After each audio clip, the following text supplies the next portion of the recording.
अस्सलाम वालेकुम। उम्मीद करता हूँ कि आप सब खैरियत से होंगे। अगर आप इस चैनल के ऊपर नए हैं तो इसको सब्सक्राइब करें ताकि आपको सेहत से मिलकर आने वाली वीडियोस हैं उनका नोटिफिकेशन मिल सके। आज की जो वीडियो है इसमें ये बताऊंगा कि कौन सी ऐसी अद्वियात हैं जिनको हम अगर दूध के साथ इस्तेमाल करेंगे तो उससे हमें उससे मतलूबा नतीजे हैं वो हासिल नहीं होंगे।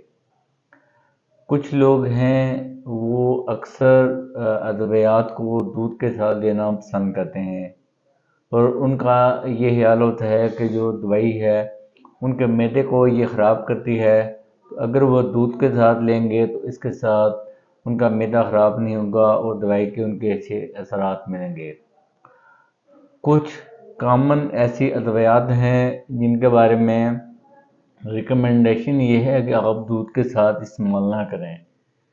दूसरा ये है कि आप इसका सोल्यूशन क्या है कि आपने अगर दूध भी इस्तेमाल करना है तो उसमें आपने कैसे एडजस्ट करना है। तो पहले नंबर पे जो मोस्ट कॉमन दवाई जो एंटीबायोटिक यूज़ होती है वो सिप्रोफ्लॉक्सासिन है और दूसरे नंबर पे लीवोफ्लॉक्सासिन है। इसके अलावा अद्वियात का एक और ग्रुप है जिसे हम टेट्रासाइक्लिन बोलते हैं। ये कहा जाता है कि जब आप ये अद्वियात हैं ये दूध के साथ लेंगे तो दूध के अंदर पाई जाने वाली जो कैल्शियम है इन दवाइयों की अब्जॉर्प्शन को कम करेगी और जिसकी वजह से ये दवाइयाँ सही तरह काम नहीं करेंगी और हमें दवाइयों का जो मतलूबा नतीजा है वो हासिल नहीं होगा।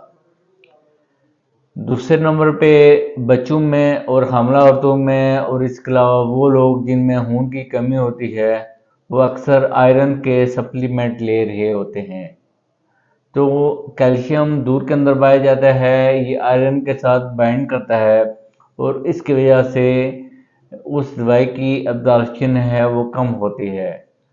जब भी किसी दवाई की अब्जॉर्प्शन कम होगी तो इसका ये मतलब है कि वो जिस मकसद के लिए हम ले रहे हैं वो उसका मकसद पूरा नहीं होगा।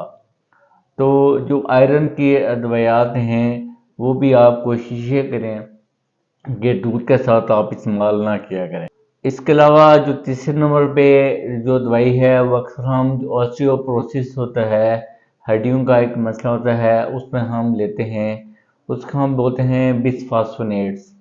जब आप ये दवाई भी आप दूध के साथ इस्तेमाल लेंगे तो जो दूध के अंदर कैल्शियम है वो इस दवाई को अब्जॉर्ब नहीं होने देगी और उसकी वजह से हमें दवाई के मतलूबा नतीजे हैं वो हासिल नहीं होंगे।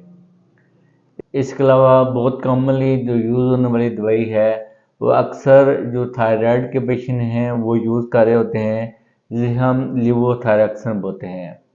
जो लिवोथायरॉक्सिन है इसके बारे में भी ये कहा जाता है कि जो दूध के अंदर पाए जाने वाला जो कैल्शियम है वो इसकी अब्जॉर्प्शन को कम करता है।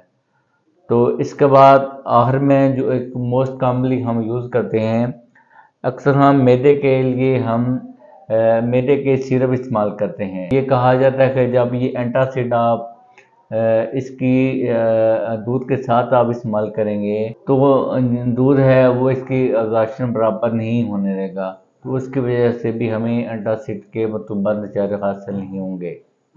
तो ये कॉमनली यूज़ होने वाली अद्वियात हैं जिनके बारे में ये कहा जाता है कि अगर आप इनको दूध के साथ इस्तेमाल करेंगे तो उसकी वजह से इन दवाइयों के जो मतलूबा नतीजे हैं वो हासिल नहीं होंगे। इसका मसले से आपने इसका सलूशन क्या है? इसका सलूशन ये है कि ये कहा जाता है कि जब आपने ये अद्वियात लेनी है एक तो दूध के साथ ना लें। इस मसले का सलूशन क्या है? इसमें आपने ये करना है कि अगर आपने दूध का इस्तेमाल करना भी है तो आप ये करें कि दवाई खाने से 1 घंटे पहले या फिर दवाई खाने से 2 घंटे बाद दूध का इस्तेमाल करें।